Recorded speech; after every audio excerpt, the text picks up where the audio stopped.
What's up, family? What's happening? Hope everybody's having a wonderful day so far. Thanks for tuning in.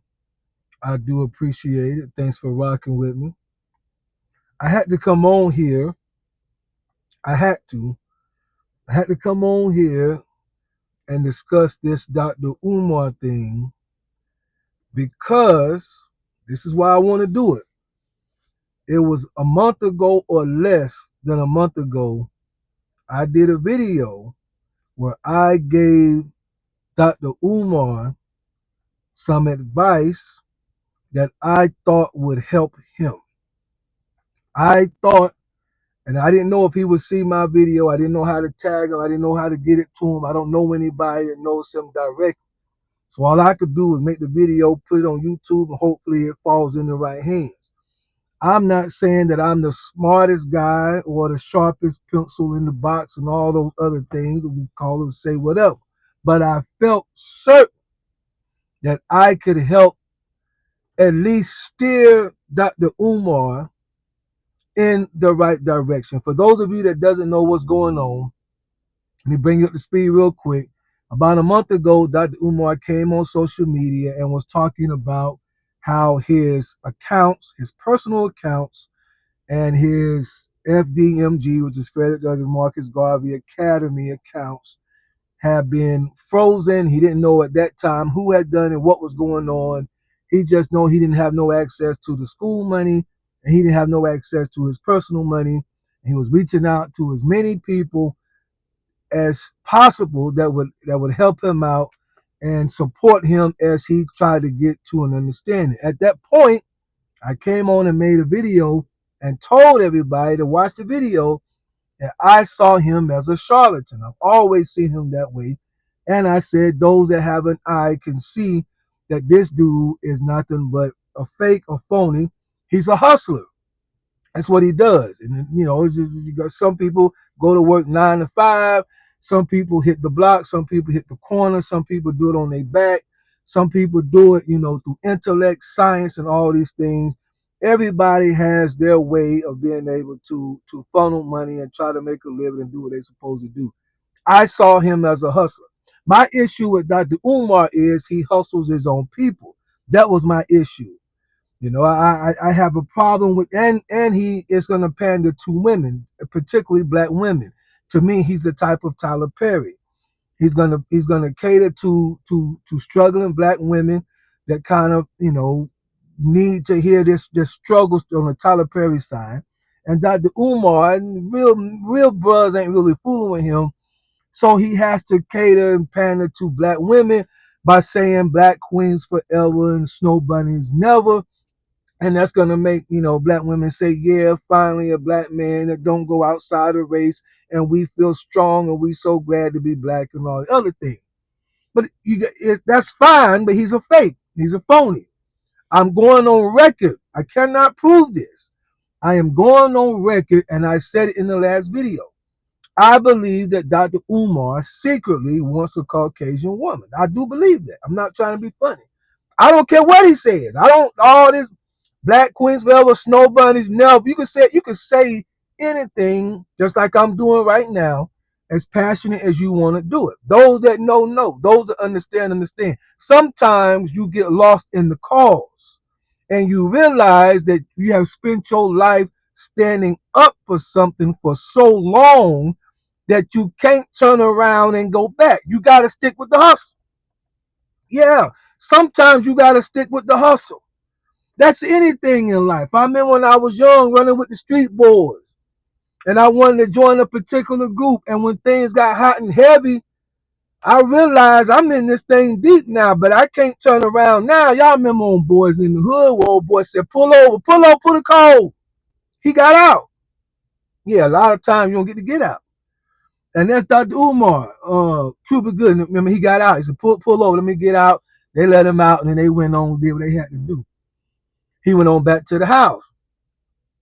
Dr. Umar has been in the car so long he can't go back. He has to stand for the cause. But I'm telling you, I believe secretly he wants a Caucasian one.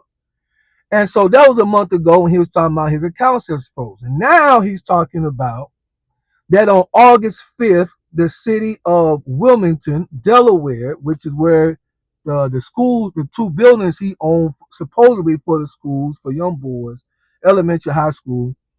They have put a lien for a scheduled auction on his properties, and come to find out, it is for unpaid vacant registration fees, to which Dr. Umar originally acted like, as if you those of you that have seen the video, that he didn't know anything about these fees.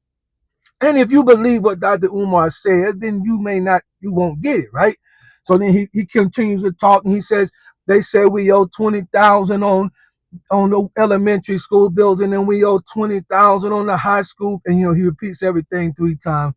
And I don't know how we're gonna have the money because my accounts is frozen. So if y'all would, Venmo me or whatever, but brothers and sisters, we got to get this money together. He's talking good. He's talking fast. He's wearing the dashiki.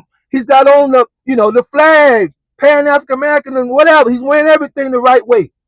Yeah, he got on all the African jewelry, and he knows all the cities in Africa, the name. I need help from here, here, here. He knows all the words, the verbiage to say. But slow down. Remember, Dr. Umar is supposed to be building a school to help young underprivileged black boys, okay? Which means that he should have some kind, because he's taking money for this, he should have some kind of a business savvy. He should have some kind of business knowledge, or at least connected to people who understand business. Now, I happen to understand a little bit of business. I never actually owned a building, but I took enough business classes, and my circle of friends are business owners. I happen to have a little insight into business. By the time a city, first of all, the vacancy registration fees in the beginning is already low. In most cities, the first year you don't even pay anything if the building is vacant. And the reason that they're going to have these vacancy registration fees is so that the owner don't just let the property stay vacant. They want to make sure that you're using it, or you're keeping the upkeep on it. You're just not going to have this building sitting here. In most cities, you're going to get the first one free the first year. They bill you by this year to year. So from 0 to 1 year is normally free, most cities. I'm sure Wilmington, Delaware ain't going to be much different, right? Somewhere in the ballpark. From year 1 to year 2, it'll be like $500, and then like it may go up, like that, then $1,000 like that, $1,500 like that. So if he's at 20,000 per building, y'all do the math, and he been working on this project for the last 6-7 years or so. 2000, what he started this thing? 2007, 16. Anyway, wherever he started it, right? That tells me he's never paid any fees for the building that he has been taking money supposedly to have a school to help the underprivileged black boys.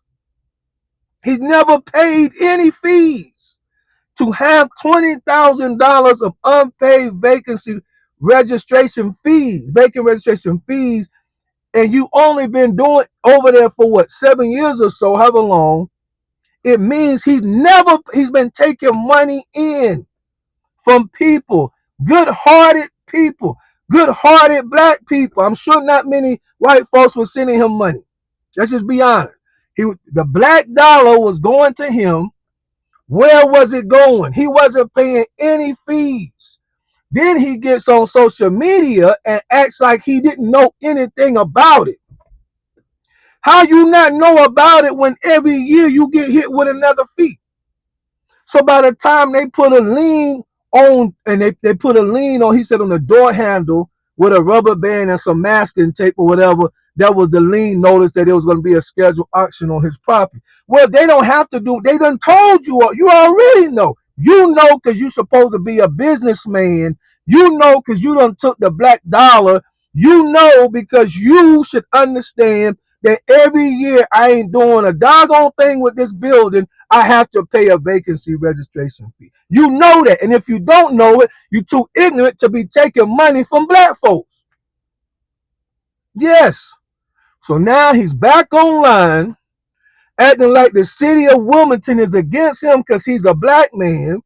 And he's saying if he was white, this would have never happened. If he was Asian, this would have never happened. If he was Arab, this would have never happened. You know why? Because the Arabs going to pay their fees. That's why. Because when the Asians come to town, they're going to turn it into a beauty supply store or a Chinese restaurant within 2 months. That's why it won't happen to them. That's why. It ain't got nothing to do with your skin color, bro. You are not a businessman, Dr. Umar. I don't know much about Dr. Umar, but anybody that's listening, just remember this. This man is not a businessman. He's a hustler. I'm a hustler, baby. That's what he is. He's a panhandler. He called himself the Prince of Pan-Africanism, and he's really just a panhandler, the Prince of Panhandling. That's what he is. So now he's back on social media asking for money because somehow during the same time that his accounts was frozen, isn't it a coincidence that that's the same time they put a lien on his buildings to schedule for auction and he has no access to money to pay those bills even if he wanted to? And here's my thing. I don't care if his so-called accounts was frozen or unfrozen. If you ain't paid them fees in the last 6 years, you ain't gonna pay it in the next 20 days. Stop playing with yourself and stop playing with black people. Be honest, and my recommendation to you is still the same it was on my last video. You not a bad looking brother. You look strong, you look solid. You can talk fast and get over on a lot of people. Stop wasting time, my man. Find you a blonde-haired and blue-eyed woman of your dreams. Get you a farm with some cows and some horses.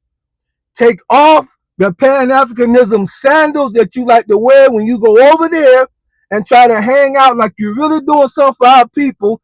Put you on some cowboy boots so you can walk around and it don't matter if you step in cow poop or not, and sit on the front porch and enjoy 5 to 10 acres of land, and no, we won't care. Yeah, the first 6 months we all gonna talk about it.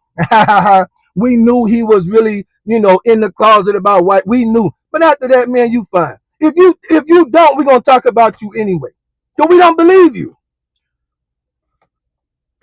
So, dang if you do, dang if you don't. If you keep doing this stunt you're doing right here, everybody going, from the top YouTubers to the small ones like me, we all gonna make a video about you, and we're gonna tell everybody that will listen you a panhandler. If you want peace though, find you a blonde-haired, blue-eyed woman. You a man of size. Don't go get no skinny one there. No, said you don't go get you no skinny one now. Get you one that built almost like a sister.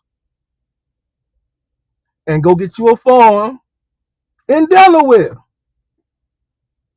Ride your rest of your life out in peace. Anybody gonna come looking for you, so you good. When the brothers in Africa said, man, we ain't seen you in a while, tell them your money froze up. Man, I can't get there. Unless y'all send me some money, then I can get there. And they ain't gonna see no money. So you gotta worry about it. Because you ain't gonna get no money from nobody anyway on this one, except for maybe some black women that believe your story. Y'all got it. Bye.